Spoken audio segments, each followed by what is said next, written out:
Sophie?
Good afternoon, ma. Good afternoon. Bakit maaga ka masyado? Masakit ho kasi ulo ko eh. O, si SP. Inihintay na ho siya ng isang kotse.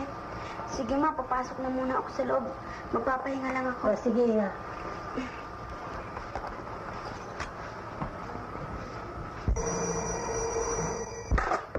Hello? Hoy, babae. Baka isang taon ka naman dyan sa telepono.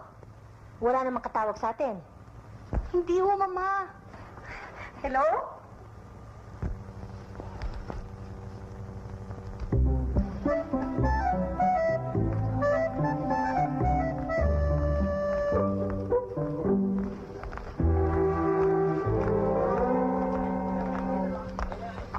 Nag-iisa ka na naman.